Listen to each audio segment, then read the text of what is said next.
नमस्कार, D focus में आपका स्वागत है। मैं हूं हिमांशु। आज से 9 साल पहले एक शख्स ने धनबाद लोकसभा को पूरी तरह से चौंका दिया था।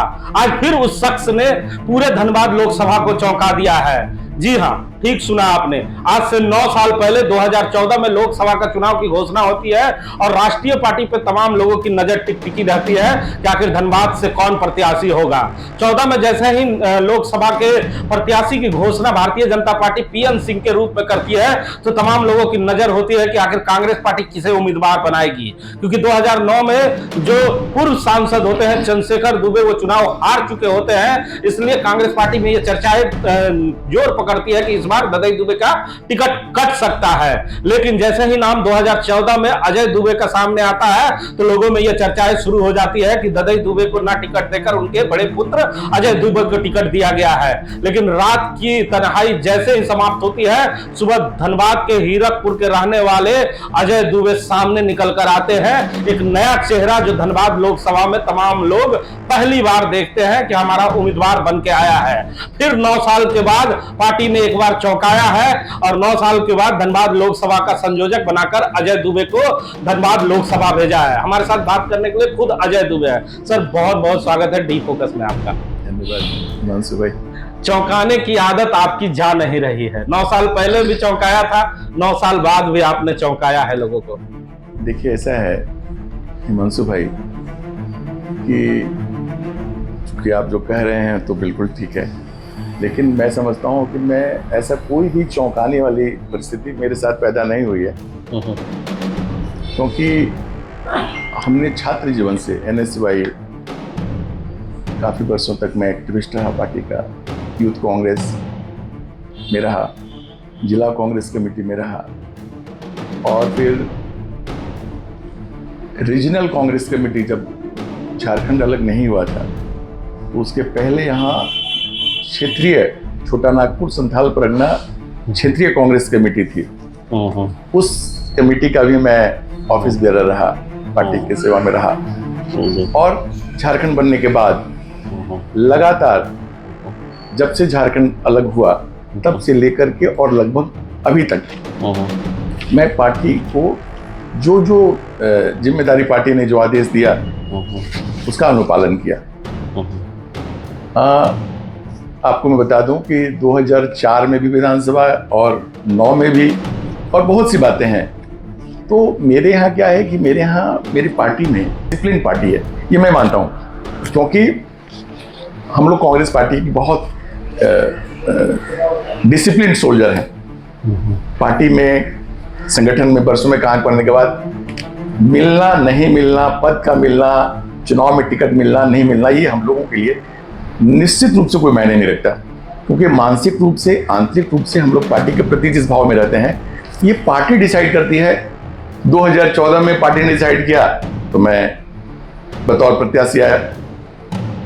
इसके पहले अभी मैं प्रदेश का उपाध्यक्ष भी हूँ झारखंड प्रदेश कांग्रेस कमेटी में। उससे पहले मैंने कहा बताया अभी कि मैं रेगुलरली पार्टी में विभिन्न फोरम पर रह के सेवा कर रहा हूँ। पूरे प्रदेश झारखंड प्रदेश कांग्रेस कमेटी में हर एक लोकसभा क्षेत्र में एक एक संयोजक बनाए गए। हमारे साथ हमारे सम्मानित और वरिष्ठ नेता, उनको प्रभार भी दिया गया। जैसे हमारे धनबाद लोकसभा में आदरणीय कार्यकारी अध्यक्ष जलेश्वर महतो जी हैं, आदरणीय मंत्री बन्ना गुप्ता साहब हैं और हम अपने कार्यक्रम को आगे लेके चलेंगे। अच्छा सर, जब भी आपके जैसे बड़े नेताओं से बात करता हूँ काफ़ी प्रभावित हो जाया करता हूँ, क्योंकि बड़ी बड़ी बातें सुनने को मिलती है। उदयपुर का जिक्र होता है और कई सम्मेलनों का भी जिक्र होता है। उदयपुर में जो भी कांग्रेस पार्टी का डिसीजन होता है भले जमीन पे आज तक ना आ पाया हो, लेकिन जब संयोजक आपको बनाया गया और बड़े बड़े नेताओं को विश्वास में लेके आप लोग आए हैं, तो पिछले 15 साल के जिक्र अगर कर लो या 2009 की कर लूँ, 14 की कर लूँ या 19 की कर लूँ, और खासकर धनबाद की करूँगा क्योंकि मैं उतना बड़ा पत्रकार भी नहीं हूँ, मैं इस क्षेत्र का ही पत्रकार हूँ और आप खुद धनबाद के रहने वाले हैं, यहाँ के बचपन भी देखा है। तो मैं समझ नहीं पाता हूँ कि ये जो हार का सिलसिला है ये हर बार लाखों में कैसे बढ़ जा रहा है। अब देखिए, आप जब 9 में चुनाव दुबे जी हारते हैं तो करीबन 60,000 से हारते हैं। जब आप आते हैं, आपको भी एक बार पार्टी ने टिकट दिया तो करीबन 2.5 लाख, 2,92,000, 3 लाख से हारते हैं। लेकिन जो इस बार हार हुई है 2019 में, वो 4,86,000 पे हुई है। तो ये हार का सिलसिला दिन पे दिन कांग्रेस का बढ़ता जा रहा है। तो आपको नहीं लगता कि बड़ा कठिन टास्क पार्टी ने आपको दे दिया है, ये बीजेपी का जो विजय रथ है, और इतना जो फासला है इसे रोकने का जो बहुत बड़ा टास्क आपको मिला? हिमांशु भाई, मैं बिल्कुल आपकी बात को समझने का प्रयास कर रहा हूँ। और आपको मैं आपने बड़ी बहुत इंपॉर्टेंट बात करी है, बड़े गजब के सवाल आपने पूछे हैं। आप ही नहीं और हम ही नहीं, इस देश के बहुत से लोग इस बात के लिए अचंभित हैं कि आजादी के बाद से लेकर के और पिछले कुछ वर्षों तक जीत और हार का जो फासला होता था वो 50,000, लाख, 1.25 लाख, 1.5 लाख तक होता था। और हमारे यहाँ के जो वर्तमान सांसद हैं, जो अभी हमारे 2009 में जीत करके बने हैं, उस समय भी उनका फासला लगभग लाखों इसी के आसपास था। जहां तक मेरी बात आप कर रहे हैं, मेरे चुनाव के समय में 2014 में जब मैं लड़ा था, पूरे लोकसभा क्षेत्र के एक एक कार्यकर्ता, एक एक साथी, एक एक नेता तन मन धन पूरी ताकत के साथ संगठन के लिए काम किए थे। नतीजा ये हुआ कि हम लोग 2009 से 50-60 हजार वोट 14 में ज्यादा लाए, यानी कि हमारे मत बढ़े। अब मैं खुद भी अचंभित हूं कि 2009 में जो हार और जीत का आंकड़ा था, 2014 में जो आंकड़ा था बदल कैसे गया, 2004 में जो आंकड़ा था वो लाखों में कैसे जा रहा है। ये तो भैया यक्ष प्रश्न है। इस पर तो बहुत बड़े बड़े विद्वान बैठेंगे तभी सोच सकते हैं। रहा मेरे लोकसभा क्षेत्र की बात जी, जो जहां का मैं संयोजक बनाया गया हूं, कांग्रेस पार्टी टिकट का फैसला करती है, उसमें 2 ही सूत्र होता है। हमारी प्रदेश कांग्रेस कमेटी, जिला कांग्रेस कमेटी और हाईकमान। और जिस किसी को भी इस बार, वो कोई भी हो, ये फैसला हाईकमान का है। टिकट से संबंधित चीजें हमारे अधिकार क्षेत्र से बाहर की हैं, हम लोग होंगे। आप देखिएगा इस बार फासला उलट जाएगा। और धनबाद लोकसभा में, और धनबाद ही नहीं, जो हमारी इंडिया के गठबंधन है, आपको 2004 वाला रिजल्ट कांग्रेस और जो हमारी इंडिया गठबंधन है वो देने जा रही है। अच्छा सर, एक प्रश्न पूछना चाहूँगा जी, क्योंकि आपने कॉलेज लाइफ को भी देखा है, स्कूलिंग को भी देखा है, तो फील्ड में आप गए होंगे। और फील्ड में जब खिलाड़ी खेलता है मैदान पर, तो बाहर बैठा हुआ आदमी जरूर ये सोचता है कि अगर मुझे इस बार चांस अगर मिलता है इस जगह पर बैटिंग करने का, तो मैं कुछ अलग करता। क्योंकि जिस समय आपको बैटिंग करने का मौका मिला, अब ना जाने पिच नया था, फील्ड नया था, कि आपको तैयारी का मौका नहीं मिला। तो 2014 में वो कौन सी टीस बाकी रह गई अजय दुबे की कि अगर इस तरह की पार्टी मौका देती, क्योंकि पार्टी ने आपको इस बार संयोजक बनाया है, 2024 में वो दिखेगा। देखिए, ऐसा है कि ऐसा कुछ टीस की परिस्थिति नहीं थी। और देश के राजनीतिक हालात में चुनाव की जीत और हार जो होती है, उसका वो समीकरण होता है भाई। और यूपीए गवर्नमेंट 2004 के बाद यूपीए गठबंधन की सरकार थी 10 साल। 14 के बाद से भारतीय जनता पार्टी की सरकार है। तो मेरा ये मानना है कि ये जो जीत और हार का मुद्दा है या टिस की बात है, चुनाव का 2 ही मुद्दा है। पार्टी का संगठन, पार्टी का जो हमारा संगठन है वो पंचायत, मंडल, बूथ, प्रखंड, जिला, और जो कनेक्टिविटी है लोगों के साथ। आज की जो मैं कांग्रेस के अलावा भी बात कर रहा हूं, आज की जो भीषण समस्या है वो वर्करों से कनेक्टिविटी की है, आम लोगों से कनेक्टिविटी की है। आपने देखा होगा कि हमारे नेता पूरे देश में जो भारत जोड़ो यात्रा पे निकले थे, कहीं ना कहीं इसका उद्देश्य भी था कि लोगों से कनेक्ट करना, उनकी बातों को सुनना, उनकी भावनाओं को सुनना। और आज मैं समझता हूं कि जिस रास्ते पे हम लोग काम कर रहे हैं, केंद्रीय नेतृत्व का जो दिशा निर्देश है, अधिक से अधिक लोगों से मिलने का, कार्यकर्ताओं से मिलने का, तो नहीं, आपने मेरे प्रश्न का उत्तर नहीं रिजल्ट दिया, क्योंकि चौंकाएगा। आप संयोजक हैं। 6 विधानसभा आपको इस बार देखना है, और 6 विधानसभा में बड़ा बेबाकी से कह रहा हूं कि बहुत कम ऐसे विधानसभा हैं, क्योंकि झरिया आप जीत गए हैं, और कैसे जीते हैं ये मुझे बताने की आवश्यकता नहीं है। बोकारो जीतते जीतते आप रह गए, धनबाद आप हार ही गए हैं, चंदनगढ़ी में आपके पास कोई बेस नहीं है, निरसा और इन जो क्षेत्र है, तो धनबाद लोकसभा में आप कितने मजबूत हैं आज की स्थिति में? क्योंकि बार बार जितने नेता आते हैं अपने नेता की चर्चा करते हैं कि हमारे नेता ने भारत जोड़ो यात्रा की, लेकिन कांग्रेस ही एक ऐसी पार्टी है कि कांग्रेस के नेता कांग्रेस तोड़ो यात्रा पे चल चुके हैं। और खासकर धनबाद की बात करूं तो हर कोई धनबाद लोकसभा का प्रत्याशी है, लेकिन चुनाव के 2 महीने पहले चुनाव समाप्त, नेताजी गायब। देखिए, ऐसा है कि ये जो संयोजक जिलावार बनाए गए हैं या प्रभारी बनाए गए हैं, इन लोगों से टिकट का कोई संबंध नहीं है। मैं टिकट के मैं बात समझ गया, नहीं आपने कहा कि चुनाव जीतने के बाद और उससे संबंध नहीं है। ये निश्चित रूप से होता है कि अच्छा चेहरा होगा और विश्वसनीय आधार होगा तो समर्थन मिल जाता है, कुछ उसका प्रतिशत बढ़ जाता है स्वच्छ और अच्छे फेस वैल्यू पे। लेकिन आज जो आप ये कह रहे हैं कि विधानसभा में बहुत 6 जगहों में 1 जगह हम जीते हुए हैं, फिर आपको ये देखना होगा कि फिर हम जो जहां जहां हारे हैं वहां का आंकड़ा हमारे विधानसभा में कितने का है। तो आप यदि धनबाद देखेंगे तो आंकड़ा बहुत कम का है। उसी तरीके से बोकारो, आपने खुद ही कहा कि हम जीतते जीतते रह गए, बोकारो में भी हमारा मार्जिन बहुत कम है।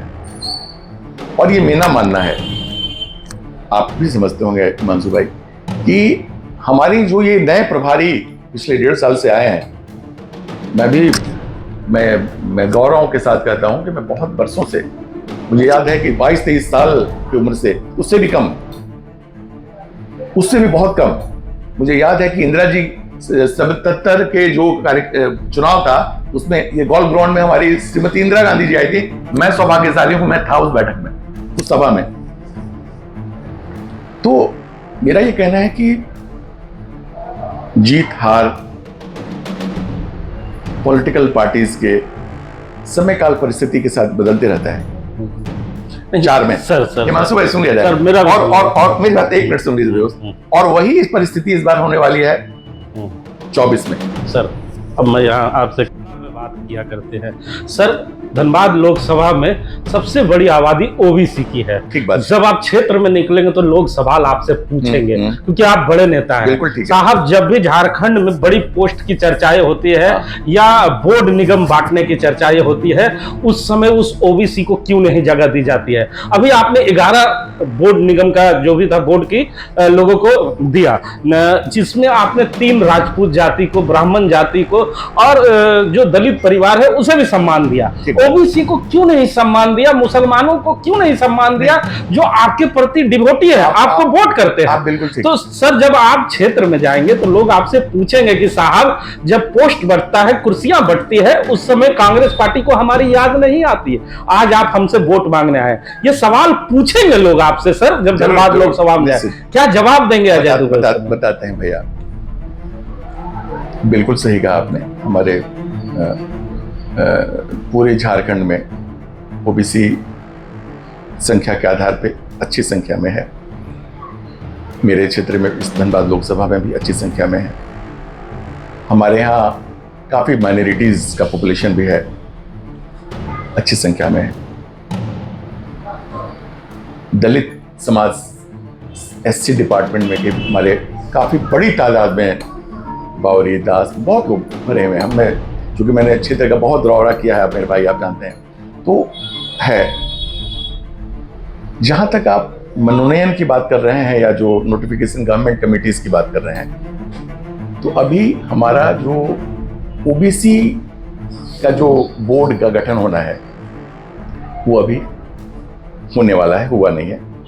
और जब आप वो बोर्ड का गठन होगा तो आप देखेंगे कि बहुत बड़े तादाद में हमारे पार्टी से उस बोर्ड में हमारे ओबीसी संगठन के, हमारे ओबीसी के जो भाई हैं वो आपको नजर आएंगे, पहली बात। दूसरी बात हम आपको बता दें कि हमारे पूरे संगठन में प्रदेशवार प्रदेश अध्यक्ष हैं ओबीसी की। हर एक जिला में जिला का हमारा संगठन है और वो अच्छा काम करने वाले लोग हैं। तो ऐसा नहीं है कि हमारे यहाँ जैसे कि माइनॉरिटीज को अभी बोर्ड गठन मिल गया, आपने कहा मिला, बिल्कुल सही कहा आपने, बाकी लोगों को भी मिला। तो मैं ये आपको बताना चाहता हूँ कि ब्राह्मण को मिला, जैसे आप इस बात को भी जानते हैं, हम लोगों की कई बार बात भी हुई है कि हमारे धनबाद लोकसभा में भी बड़े तादाद में ब्राह्मण्स हैं भाई, लाखों में हैं।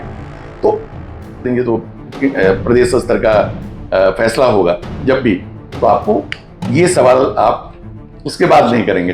अंत में एक सवाल बड़ा बेबाकी से पूछना चाहूँगा, क्योंकि धनबाद लोकसभा कितना कठिन है आप भी जानते हैं, क्योंकि 15 साल से हाथ से निकला हुआ आप जानते हैं। तो ये जो लोकसभा है, इसे जीतने का मूल मंत्र क्या दिल्ली से लेके आए हैं? क्योंकि अखबारों में पढ़ा कि बड़े नेताओं से मुलाकात करने गए थे। कैसे मनाएंगे रूठे लोगों को? क्योंकि कांग्रेस का दुश्मन कोई बाहर के लोग नहीं है, लोग कहते हैं कि कांग्रेसी ही कांग्रेसी के दुश्मन है। तो कैसे मनाएंगे, क्या प्लान किया है, और बैठकों का दौर क्या शुरू होगा? बिल्कुल बिल्कुल शुरू होगा, आप बिल्कुल सही कह रहे हैं, बिल्कुल शुरू होगा। और जहां आपने मनाने की बात करी है, मेरा ये मानना है कि नाराजगी एक स्वतः प्रक्रिया है। यदि हमारे कुछ संगठन के भाई, साथी, नेता नाराज हैं, तो नाराज वही होता है जिसको उम्मीद होती है। जिस व्यक्ति को किसी से उम्मीद ही नहीं होगी तो उससे नाराजगी नहीं होगी, ये मेरा अपना अनुभव है। आप हमसे नाराज तब होंगे जब आप जानते हैं कि अजय दुबे जी मेरे भाई हैं, फलाना या नहीं है, या नेता है या जो भी हैं, तो और फिर वो उम्मीद आप किसी भी कारण से हम पूरा नहीं कर पाएंगे, तो आपके नाराजगी भले नहीं हो, थोड़ा मन दास होगा। तो ऐसी परिस्थिति में पहली बात तो यह कि मेरे संगठन में कहीं कोई बहुत बड़े तादाद में नाराजगी नहीं है, सभी लोग एकजुट हैं। जहां तक आप दिशा निर्देश की बात कर रहे हैं, निश्चित रूप से दिशा निर्देश हम लोगों को मिला है कि पूरे क्षेत्र के संगठन के जो भी सम्मानित हमारे कार्यकर्ता हैं, क्योंकि कार्यकर्ता से बड़ा कोई पद नहीं होता, ये मेरा व्यक्तिगत अपना ओपिनियन है। मैं समझता हूं कार्यकर्ता ही अपने आप में एक बहुत बड़ा पद है। उसी के आधार पर जो हमारे नेता हैं, जो हमारे एक्टिविस्ट हैं, या जो हमारे संगठन के वैसे साथी हैं जिनके साथ कुछ अनदेखी हुई है, तो नेतृत्व, केंद्रीय नेतृत्व, और खास करके खड़गे साहब का, हमारे बड़े नेता राहुल गांधी जी का, और वेणुगोपाल साहब का, और हमारे प्रभारी अविनाश पांडे जी का भी साफ साफ एडवाइस था और है कि आप लोगों को सबसे मिलना है, सभी लोगों की बातों को सुनना है और एक अच्छा कोऑर्डिनेशन बनाना है। यदि कोई ग्रीवांसेस है, जेन्युइन ग्रीवांसेस है और वो नहीं हुआ है, तो क्या लैप्स क्यों नहीं, फिर उसको करना है। उनके मन में जो उदासी है उसको स्टेबल करना है, और फिर जो डायरेक्ट एक्शन है बूथ, मंडल और जिला, लोकसभा क्षेत्र के जो विधानसभा हैं, उस स्तर के नेताओं से मिलना है, टीम बनानी है। और हम ये मानते हैं कि एक विधानसभा में यदि आप 4-4 लोगों को प्रभार दे दें, अलग अलग क्षेत्र में उसको डिवाइड कर दें, तो बहुत सी समस्याओं का समाधान स्वतः हो जाएगा।